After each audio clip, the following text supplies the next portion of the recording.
E aí eu vou apresentar para vocês duas evidências, né, disso que eu estou falando, que mostram que isso funciona.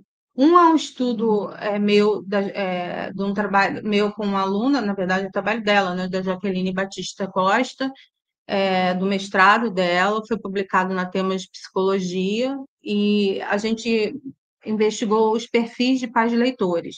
Então, ela perguntou aos pais, ela tinha um questionário, e pediu aos pais para eles dizerem como eles liam para os filhos, né? Então, se eles liam fielmente o texto sem nenhuma interrupção, pegava o livrinho de história, lia e não fazia nenhuma interrupção.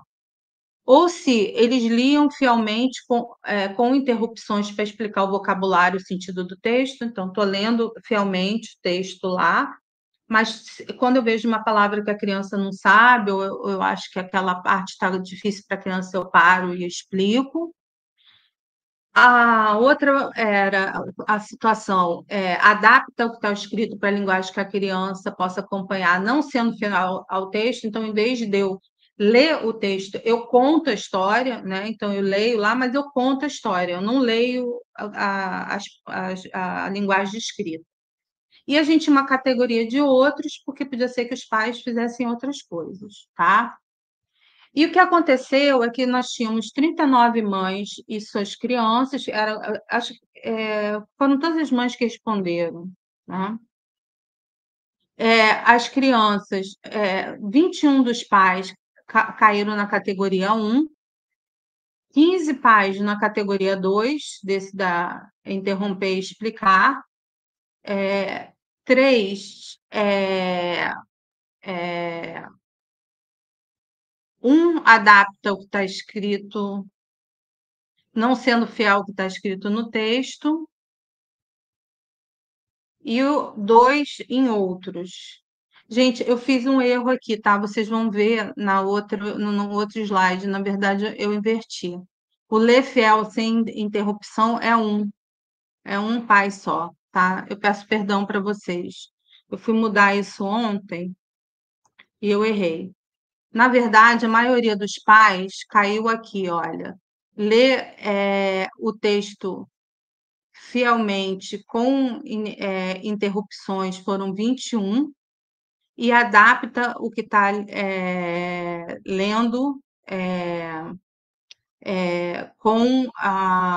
para a criança, foram 15.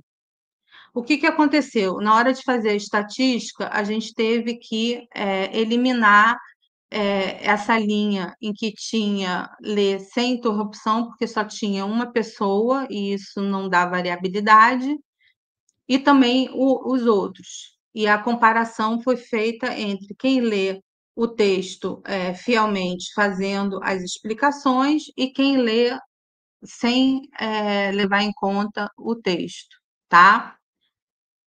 Os resultados mostraram que nós fizemos um teste T e nós comparamos as médias para a consciência fonológica das crianças, número de letras e vocabulário.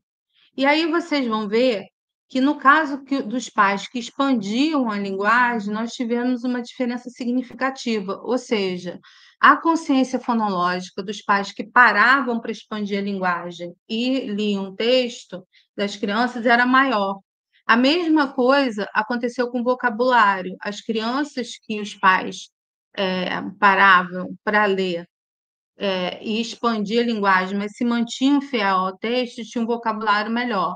A gente tem um padrão aqui em relação ao número de letras, mas a diferença foi muito pouca, não chegou a ser estatisticamente significativo. Mas em relação a esses dois aspectos da linguagem, a metalinguagem, consciência fonológica e o vocabulário, esses resultados foram estatisticamente significativos, tá? Então, os resultados mostraram que expandir a linguagem durante a leitura compartilhada ajuda na aquisição do vocabulário das crianças, né? E também a elas a refletirem sobre os aspectos metalinguísticos.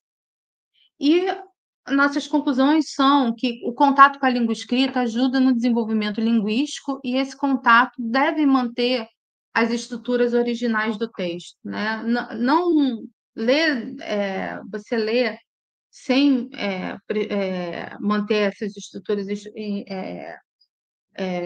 originais, não trouxe vantagem para as crianças, né. Umas observações adicionais em relação a isso, é que ajudam talvez a gente pensar em algumas coisas, é que um vocabulário desconhecido de mais de 5 palavras num texto impede a compreensão leitora. Então, a gente tem que ter um balanço também, porque se a gente der um texto muito complicado para a criança, com muitas palavras que ela não entende, a gente pode, tornar esse texto chato e a criança não conseguir acompanhar. Mas é preciso ter algumas palavras que as crianças não conheçam, e os adultos devem ajudar a criança a conhecer e a compreender esse texto, né, para que ela possa avançar. E, normalmente, né, as editoras, elas recomendam a idade de leitura dos textos, né, então eles têm uma curadoria para cuidar disso. É bom seguir um pouco essas instruções, sabe. E de novo, estressar que os repetidos contatos, são importantes, para que a criança avance.